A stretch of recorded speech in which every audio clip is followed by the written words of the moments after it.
Assalamualaikum warahmatullahi wabarakatuh. Hai teman-teman semuanya, selamat datang kembali ya di channel Studio Horor.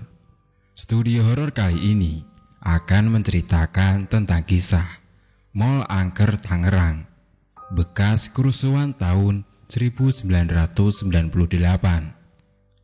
Cerita misteri ini bersumber dari @penulismalam94. Lalu seperti apa kisah kali ini? Mari kita simak bersama-sama. Mall Angker Tangerang.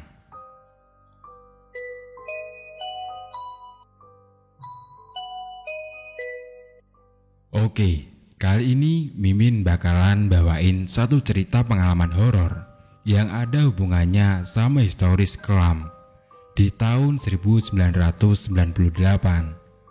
Akibat kekejaman era Orde Baru. Nah, biar nggak penasaran, langsung simak ke cerita ya. Tragedi 98. Menurut sejarah yang tak akan pernah dilupakan oleh masyarakat Indonesia, tragedi memilukan di mana banyak terjadi kasus penjarahan, kerusuhan, hingga pemerkosaan terhadap etnis Tionghoa yang juga menyeret bersamaan dengan mundurnya sang bapak pembangunan, Presiden Soeharto. Semua ini menjadi rentetan sejarah peristiwa kelam Indonesia kala itu. Walaupun yang menjadi sorotan adalah Jakarta, karena memang ibu kota negara yang juga sekaligus menjadi pusat perekonomian Indonesia. Akan tetapi, salah satu daerah pinggiran ibu kota, macam Tangerang, turut merasakan dampaknya. Tangerang mengalami dampak kerusuhan yang sangat besar. Beberapa toko, pasar, hingga mal yang ada di wilayah Tangerang menjadi sasaran kerusuhan. Sejumlah kawasan yang ada di Tangerang habis dijarah dan dibakar. Hanya salah satu dari sekian alasan mereka menjadi sasaran amukan serta kekerasan seksual. Kalau diurut ke waktu sebelumnya, peristiwa pengganjangan komunisme saat rezim Soeharto berkuasa mungkin menjadi latar belakang ini semua. Potret rasa cemas, trauma, dan takut mungkin saja masih menghantui etnis Tionghoa yang kini bermukim di Tangerang, atau bahkan di seluruh penjuru tanah air. Hanya saja titik balik sekarang, perubahan kehidupannya menjadikan rumah-rumah atau tokonya bertaliskan besi, menandakan bahwa etnis Tionghoa selalu mengunci ingatan atas pemandangan yang memilukan tersebut.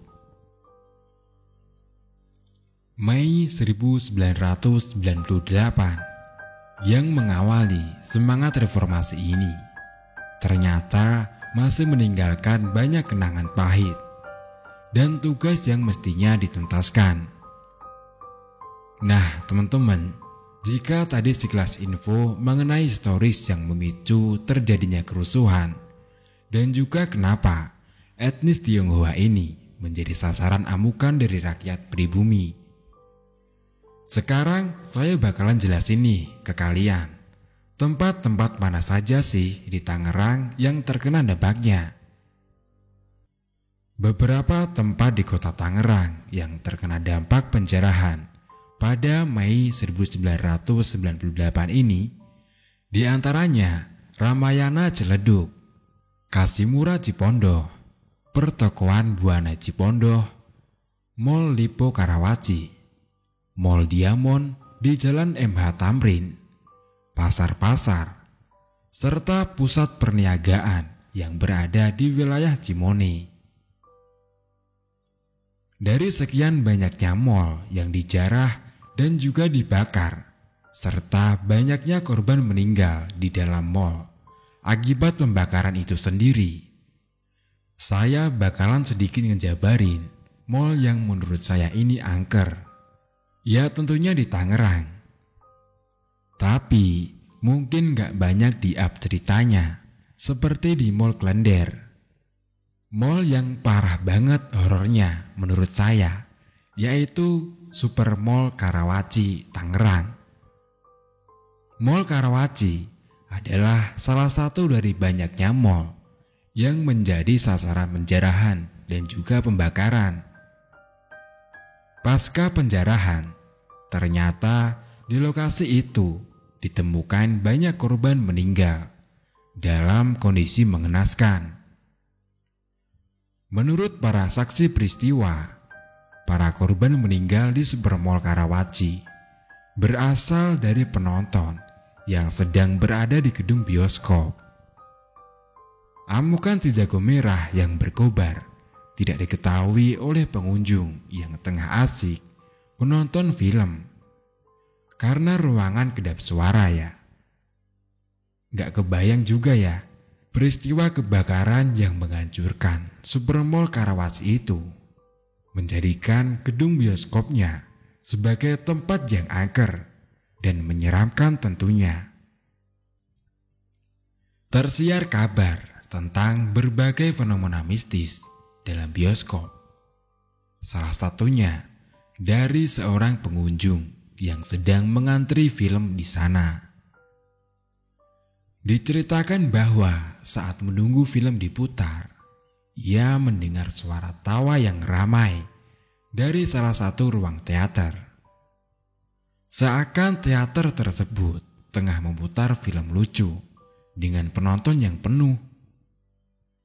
Namun betapa kagetnya dia ketika film itu selesai. Ternyata hanya ada 4 orang penonton yang keluar dari satu-satunya jalan keluar. Peristiwa lainnya dialami pada saat ada kejadian kesurupan massal. Belasan SPG Matahari Department Store yang berada di mall tersebut saat tengah bekerja, tiba-tiba terjatuh di lantai sambil berteriak-teriak. Peristiwa tersebut dikabarkan terjadi selama 2 hari berturut-turut. Selain itu, ada juga laporan dari orang tua yang mengaku anaknya mengalami kesurupan setelah berbelanja di tempat itu. Anak mereka selalu terganggu saat tidur malam. Si anak menangis sambil berteriak histeris, seperti ketakutan ketika melihat makhluk gaib. Ketika orang tua mendatangi orang pintar, diketahui bahwa ternyata anak mereka diikuti oleh roh halus penghuni Mall Karawaci. Berbagai sudut ruangan di mall tersebut dihuni oleh makhluk gaib. Sosoknya beragam, namun banyak juga yang penampakannya sangat cantik. Hal ini juga diakui oleh banyak SPG yang melihat penampakannya. Roh tersebut diduga berasal dari kerusuhan Mei 1998 yang berasal dari bioskop. Sebab korban bioskop yang terbakar memang mayoritas perempuan yang masih muda. Jumlahnya ratusan. Ya mau gimana, gak ratusan orang. Bentuknya aja udah serem gitu sehabis kebakaran. Saya percaya sih kalau jenazahnya pun sebagian mungkin sudah menjadi abu. Oke, setelah sedikit informasi yang udah Mimin bagikan atau sampaikan, sekarang langsung masuk ke dalam pengalaman cerita nyata. Cerita pengalaman ini bukan cuma katanya, karena yang menjadi salah satu saksi misterinya adalah Jian, kakak perempuan Mimin. Di tahun 2001, Jian, yang kali itu berumur 18 tahun dan baru saja lulus lulusan SMEA. Dulu SMEA atau Sekolah Menengah Ekonomi Atas. Sekarang menjadi SMK ya. Jian mengadakan acara perpisahan terakhir bersama teman-temannya yang sebut saja namanya Helen, Linda, dan Nuri. Mereka berempat sepakat untuk pergi ke Supermall Karawaci, sekedar untuk makan malam, bermain di time zone, dan menonton bioskop di jam malam. Guys, kalau kita nonton film Jailangkung di jam malam, kayaknya seru banget deh. Kalian berani gak guys? Celetuk ide Jian. Wih, boleh banget Jian. Nanti kita berangkatnya sehabis maghrib aja ya kesananya. Biar lebih puas mainnya. Jadi pertama-tama kita makan malam, terus main time zone. Nah, habis itu baru deh kita lanjut nonton film Jailangkung, pastinya. Jawab Helen. Aku sih mau pakai banget. Tapi ntar kamu jemput aku ya Lin? Tanya Nuri sembari mencolek lengan Linda. Idih, bisa banget kamu rayunya. Iya deh, buat kalian apa yang enggak sih? Pokoknya nanti urusan transportasi biar Linda yang atur. Semua pasti beres. Saut Linda sambil mengancungkan ibu jari. Linda ini emang anak orang kaya. Sewaktu sekolah pun udah sering banget dia bawa mobil sendiri ke sekolahan.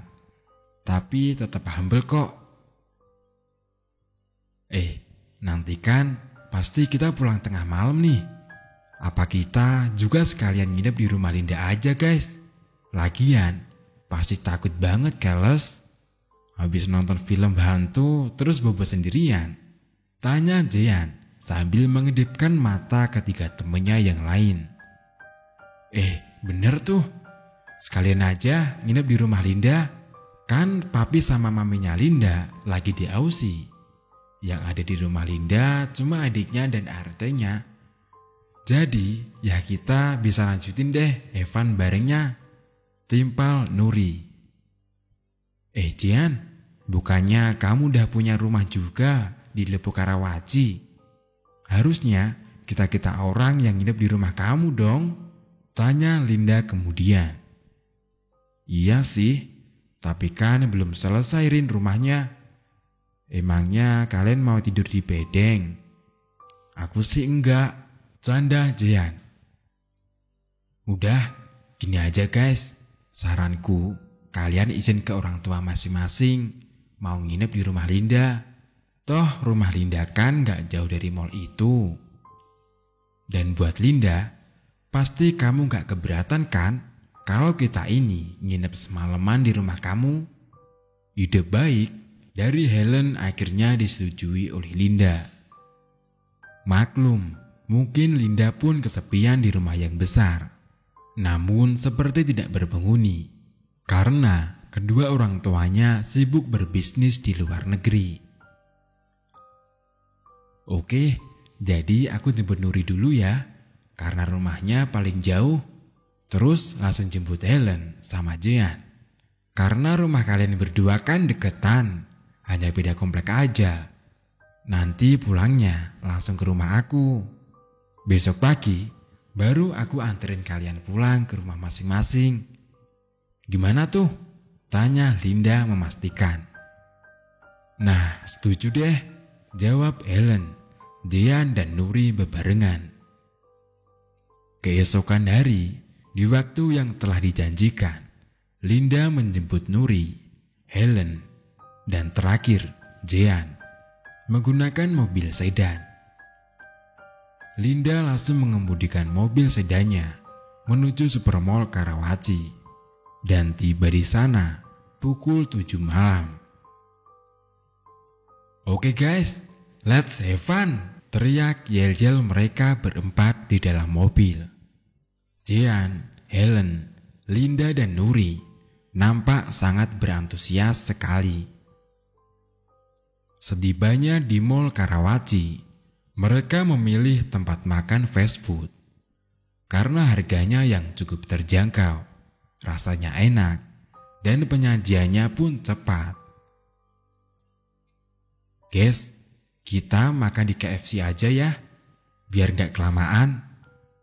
Lagian ini udah jam 7. Habis makan, langsung beli tiket bioskop dulu. Baru deh, sambil nunggu filmnya mulai, kita main di time zone. Ajak Helen.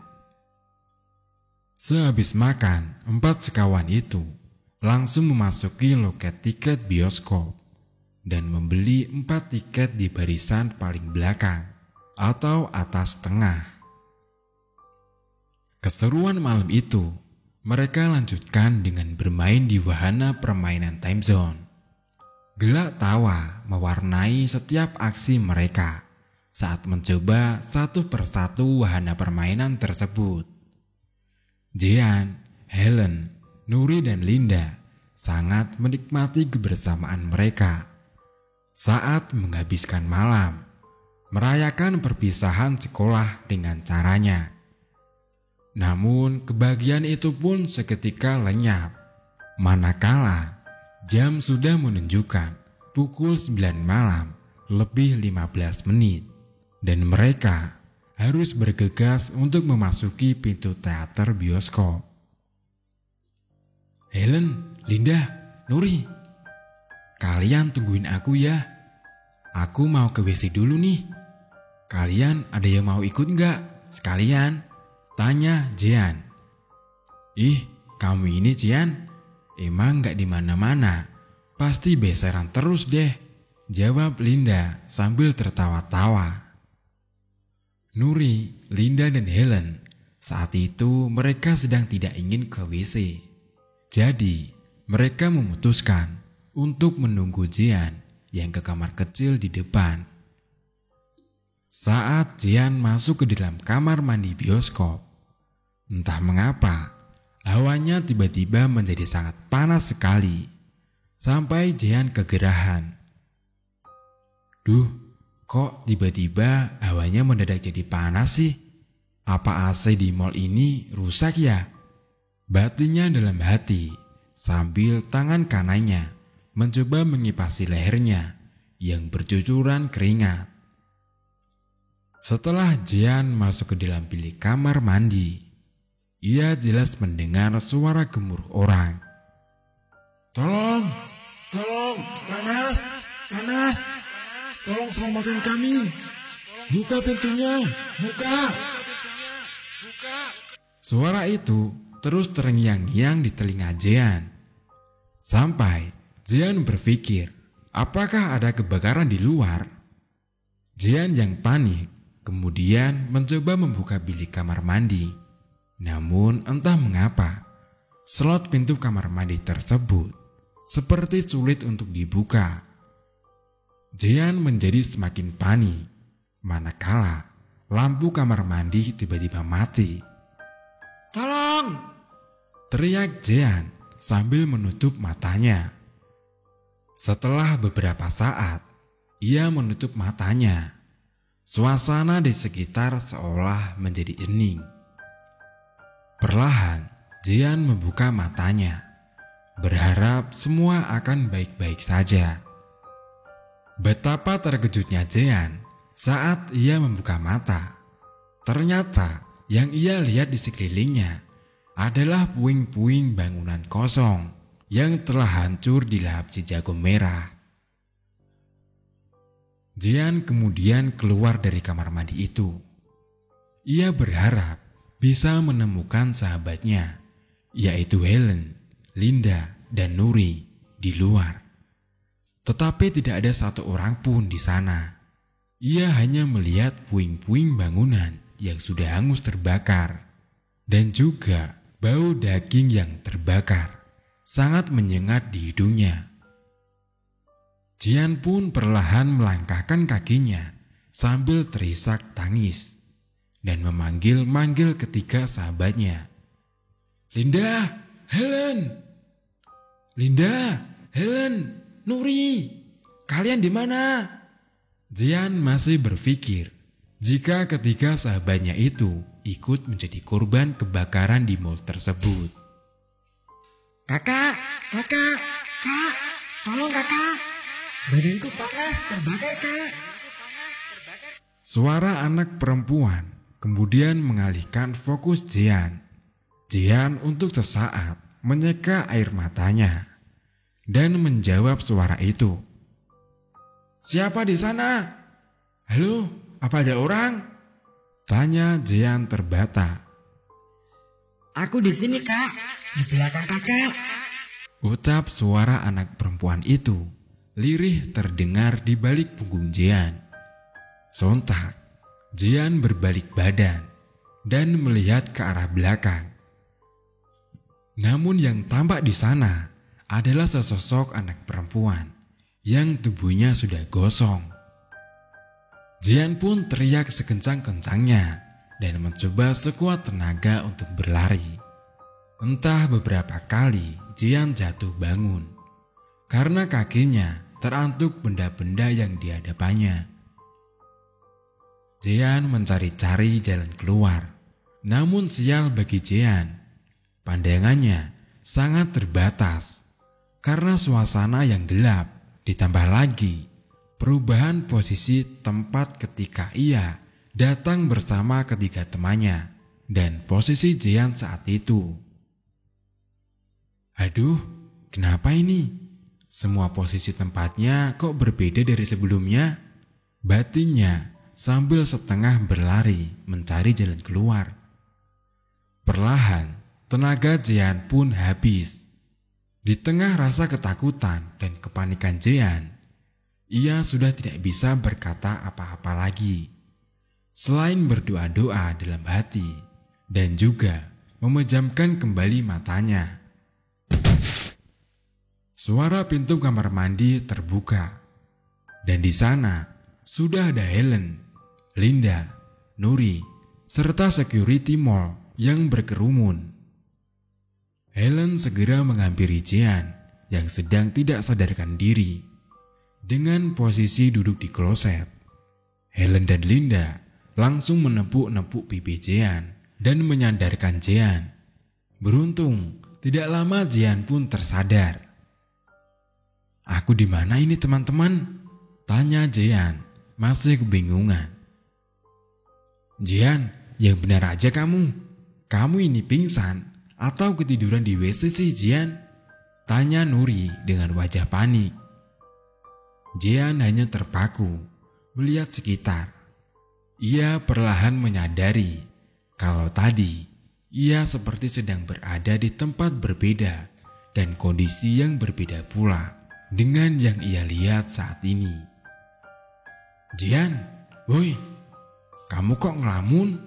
Bentak Linda membuyarkan lamunan Jian. Iya, maaf, tadi kepalaku pusing tiba-tiba, terus semua jadi gelap. Jawab Jian, mencoba menutupi kenyataan. Terus kamu mau tetap nonton? Apa aku antar pulang Jian? Tanya Linda. Enggak apa-apa. Aku lanjut nonton aja. Jawab Jian pelan. Nih, aku untung kemana-mana bawa minyak kayu putih. Kamu pakai dulu ya Jian, biar gak tambah pusing. Lagian di dalam teater pasti dingin. Ucap Nuri sambil memberikan minyak kayu putih. Emang tadi aku pingsannya lama ya guys? Tanya Jian heran. Enggak kok, sekitar 15 menitan aja. Kamu itu enggak keluar-keluar dari kamar mandi. Ya kita cek ke dalam dan ketuk-ketuk pintu, tapi kamu gak jawab. Makanya kita sampai panggil security buat buka paksa bilik kamar mandinya. Jawab Helen yang lalu diberi anggukan kepala oleh Nuri dan Linda. Tidak lama, pemberitahuan jika pintu teater telah dibuka dan mereka berempat segera bergegas menuju ke dalam ruang teater tersebut. Tubuh Jian yang masih lemas harus dibopong oleh Nuri dan Helen. Sampai akhirnya Jian mengambil posisi duduk di paling kiri. Jadi, Itu urutannya dari kiri. Mulai dari Jean, Linda, Nuri. Dan yang paling kanan itu adalah Helen ya teman-teman. Saat perlahan lampu ruang teater dimatikan dan film akan segera diputar, Jean kembali mendengar suara yang sama seperti ia dengar saat di kamar mandi. Tolong kami. Panas. Cepat buka pintunya. Kami terkunci di sini. Jean yang ketakutan menutup matanya dan telinganya. Padahal film horor Jailangkung belum dimulai. Jean, kamu ini kenapa sih? Orang film horornya juga belum mulai. Kok udah tutup mata, tutup telinga begitu? Tanya Linda. Jean kemudian terhenyak. Ia sadar ternyata tadi hanyalah ilusinya saja. Enggak apa-apa. Cuma lagi siap-siap aja, Lin. Barangkali setannya muncul di awal adegan film. Gilah Jean. Jean mulai merasa tidak nyaman saat berada di dalam bioskop. Rasa gerah, panas yang amat sangat ia rasakan. Sehingga Jean tidak fokus dengan film yang sedang diputar. Padahal seharusnya di dalam bioskop berbanding terbalik dengan apa yang ia rasakan saat itu. Jean pun merasakan jika satu teater tersebut penuh sesak dan ada banyak penonton.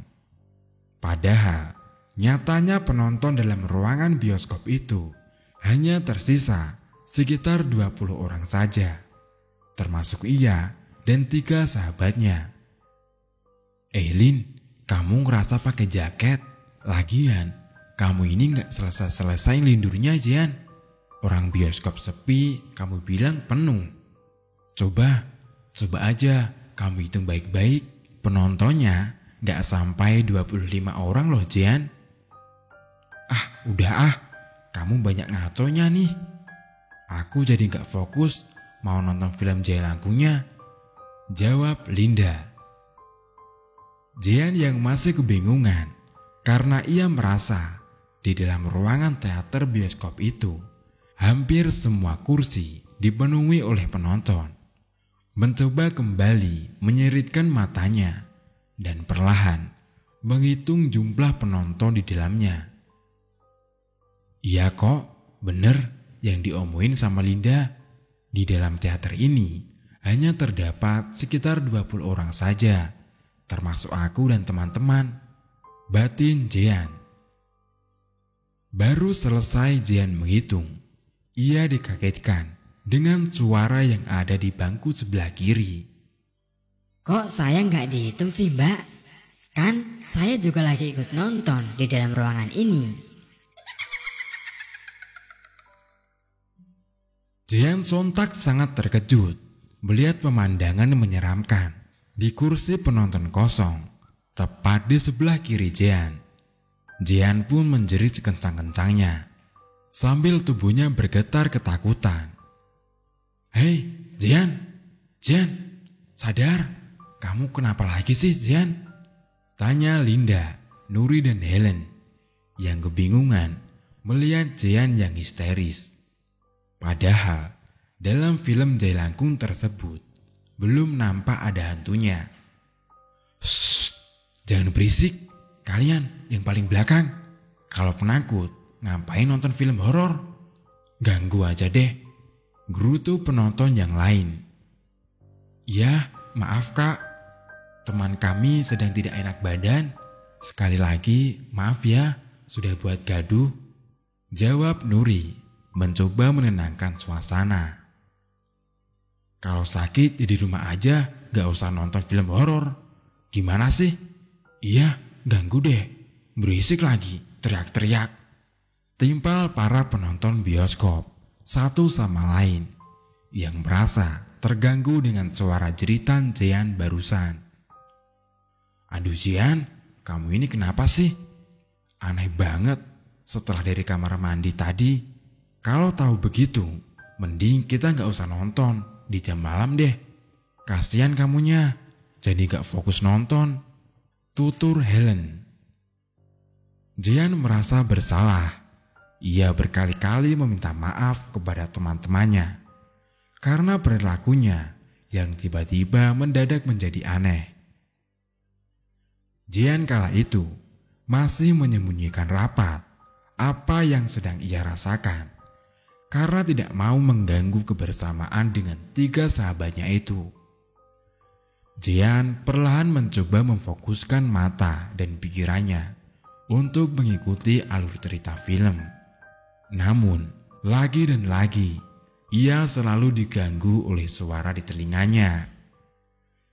Jian yang kesal kemudian menghiraukan segala macam suara yang ia dengar dan malahan seolah tidak terjadi apa-apa.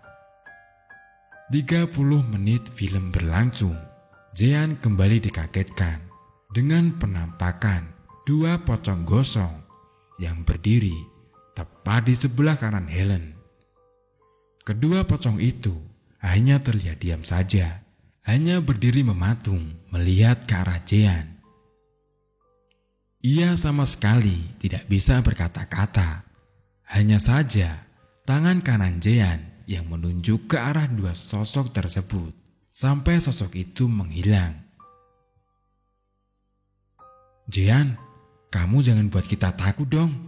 Kamu ini kenapa lagi sih Jian? Kok nunjuk-nunjuk ke arah kosong? Kita bukannya takut lihat film Jailangkung, tapi takut dengan tingkah kamu yang aneh ini, ucap Linda. Udah, tenang-tenang. Ini kan bentar lagi juga filmnya selesai. Nanti langsung kita pulang, terus istirahat. Mungkin Jian kurang istirahat, jadi banyak berhalusinasi, jawab Helen. Jian hanya mengangguk-angguk. Ia tidak mau menjelaskan apa yang sebenarnya terjadi. Setelah film Jailangkung 2001 berakhir, mereka berempat segera bergegas ke mobil Linda yang terparkir di basement. Saat menuju basement, Jian lagi-lagi menerima teror yang membuat dirinya ketakutan setengah mati. Linda, Nuri, Helen, kalian cium gak sih bau sangit gosong? Ucap Jian sambil mencoba memuntahkan isi perutnya. Dih, aneh. Kamu aneh Jian. Kita gak cium apa-apa dari tadi. Apa Nuri kali bau badannya? Pas datang ke sini kan belum mandi. Kelakar Linda. Aku mandi tahu. Lagian kamu aneh Jian.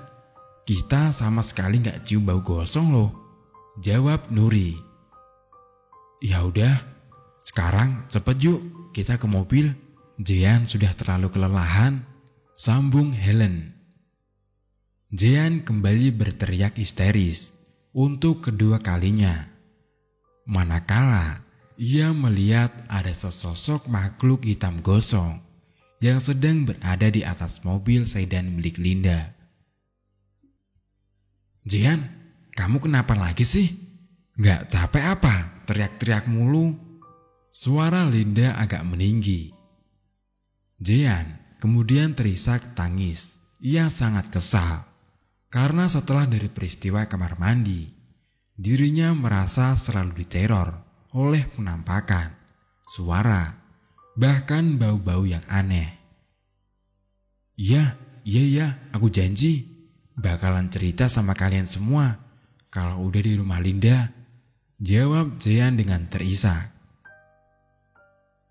Di sepanjang perjalanan menuju rumah Linda, Jian masih saja mendengar jeritan orang-orang yang menangis, meminta tolong dan merintih. Jian terus menutup kedua telinganya, tidak peduli ketika sahabatnya itu menatap dengan tatapan yang aneh kepada Jian. Sesampainya di rumah Linda, Jian langsung dicecar pertanyaan. Nah, sekarang kamu udah di rumah aku Jian. Coba ceritain dong, kenapa sih kamu aneh banget tadi di Supermall Karawaci? Tanya Linda. Jian langsung menceritakan pengalaman horornya barusan kepada sahabatnya itu. Reaksi mereka beragam. Ada yang percaya, ada pula yang menganggap Jean hanya berhalusinasi. Aku sih percaya sama Jean, karena Supermall Karawaci kan dulu banyak memakan korban pas tahun 1998. Apalagi tempat yang paling banyak memakan korban jiwa, ya di bioskopnya Timpal Nuri.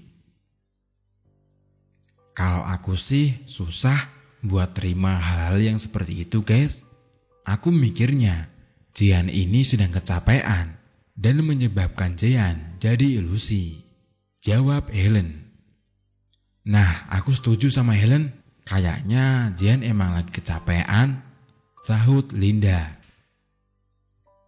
Terserah, guys, kalian mau percaya ataupun enggak, tapi aku ini yang ngerasain. Aku benar-benar seperti diikuti juga sama makhluk-makhluk di dalam Supermall Karawaci itu. Jean membela diri. Sudah, sekarang udah malam juga. Lebih baik kita tidur, guys. Besok pagi kan kita pulang ke rumah masing-masing, saran Helen. Di rumah Linda, Jean tidur bersama Nuri di kamar khusus tamu. Sedangkan Helen tidur bersama dengan Linda di kamar Linda. Sebelum tidur pun, Nuri sempat bercerita jika ia turut bisa merasakan ketakutan yang luar biasa jika ada di posisi Jean. Namun mereka pun tidak bisa memaksakan dua sahabat lainnya untuk percaya akan hal-hal mistis yang baru Jean alami. Nuri tidak lama kemudian berpamitan untuk tidur duluan karena badannya terasa letih dan juga sudah mengantuk kepada Jean. Tetapi sayangnya mata Jean kala itu sulit untuk terpejam. Sayup-sayup Jean mendengar suara sesuatu benda yang diseret dari luar kamar, dan suara itu tepat berhenti di depan kamar yang sedang ditempati oleh Jean serta Nuri. Pintu kamar kemudian terbuka perlahan dengan sendirinya, dan di balik pintu itu ada sesosok perempuan yang berusaha menyeret sebagian tubuhnya yang telah hangus terbakar. Aroma bau gosong pun mulai tercium kembali oleh Jean. Jean yang dilanda ketakutan, ia langsung berlindung di bawah selimut sambil memeluk Nuri. Nuri, bangun, bangun. Jean berusaha membangunkan Nuri, namun sepertinya Nuri sudah terlelap dalam mimpinya. Jean kemudian mencoba mengintip apa yang barusan dilihatnya dari balik selimut. Ia terperanjat saat melihat ke arah pintu kamar. Tidak ada makhluk yang menyeramkan itu, dan pintunya pun dalam keadaan tertutup. Mungkin benar ini cuma ilusiku saja, ucap Jean sambil menarik nafas dalam-dalam. Saya ada di sini, Mbak. Suara itu seperti tidak asing bagi Jean. Segera Jean membalikkan tubuhnya, dan ternyata sosok wanita menyeramkan telah berada di sisi Jean. Seketika Jean pusing dan tidak sadarkan diri. Di sisi lain, Nuri yang tidur bersebelahan dengan Jean terbangun dengan gelagat aneh Jean. Jean menangis terseduh-seduh sambil kedua tangannya menutupi wajahnya. Jean, kamu kenapa? Kok tengah malam malahan nangis? Tanya Nuri heran. Jean tidak menjawab pertanyaan dari sahabatnya itu, melainkan suara tangisan Jean yang semakin keras. Jean, kamu kenapa sih? Kok nangis tiba-tiba? Nuri kembali menanyakan kepada Jean. Nuri pun segera berlari ke kamar Linda dan membangunkan kedua sahabatnya. "Linda, Helen, bangun! Jehan kesurupan!" teriak Nuri. Tidak lama, Linda dan Helen pun keluar kamar dan langsung berlari menuju kamar tamu. Begitu sampai, mereka bertiga sangat terkejut dengan perilaku Jehan yang sedang beronta-ronta mengamuk di atas kasur dengan mengacak-acak bantal guling di sekitarnya. "Panas, tolong kami. Buka pintunya, selamatkan kami," ucap Jehan merancau tidak jelas. Linda yang dengan sigap membangunkan Bu Parni. Linda meminta supaya Bu Parni ini sementara bisa membacakan doa-doa untuk mengusir arwah yang merasuki tubuh Jehan untuk sementara. Oh iya, Helen dan Linda ini beda agama ya sama Jehan. Makanya Linda minta tolong ART-nya buat doain Jehan. Dengan dibantu oleh Mbok Parni, Nuri juga ikut membacakan surat-surat pendek di telinga Jehan agar Jehan bisa cepat sadar. Beruntung, tidak lama Jehan bisa kembali sadar. Mereka pada akhirnya memutuskan untuk tetap terjaga sampai pagi hari. Takut-takut jika Jehan akan kembali kesurupan. Setelah peristiwa kesurupan itu, Helen dan Linda menjadi percaya akan ada hal yang tidak kasat mata yang telah mengganggu Jehan saat di Supermall Karawaci. Mereka juga percaya jika yang menyebabkan Jehan kesurupan adalah korban dari peristiwa kerusuhan di tahun 1998 yang hangus terbakar di dalam mall. Akhir cerita, rencana perpisahan yang menyenangkan berubah menjadi peristiwa mencekam setelah menonton bioskop di jam malam bekas mall kerusuhan tahun 1998. Linda pun kembali mengantarkan sahabat-sahabatnya itu ke rumah masing-masing di pagi harinya. Dan untuk Jehan yang terakhir kali diantar, Jehan memohon kepada Linda agar tidak memberitahukan apa yang telah terjadi kepada kedua orang tuanya agar tidak menjadi cemas. Jehan sendiri akibat dari kejadian itu, ia tidak pernah mau lagi untuk menonton film bioskop di jam malam. Apalagi yang ia tonton adalah film horor. Oke teman-teman, mungkin segitu aja dulu ya kisah tentang Mall Angker Tangerang. Kisah ini yang bisa Mimin ceritakan sama kalian. Apa yang baik dari cerita ini semoga bisa diambil sebagai contoh kehidupan. Dan sebelumnya, Mimin mau meminta maaf apabila dalam menyampaikan kisah ini ada banyak kekurangan, baik perkataan maupun kalimat-kalimat yang tidak sesuai untuk diucapkan. Terima kasih juga buat teman-teman yang sudah mau meluangkan waktunya untuk mendengarkan kisah ini. Akhir kata, Mimin pamit. Wassalamualaikum warahmatullahi wabarakatuh.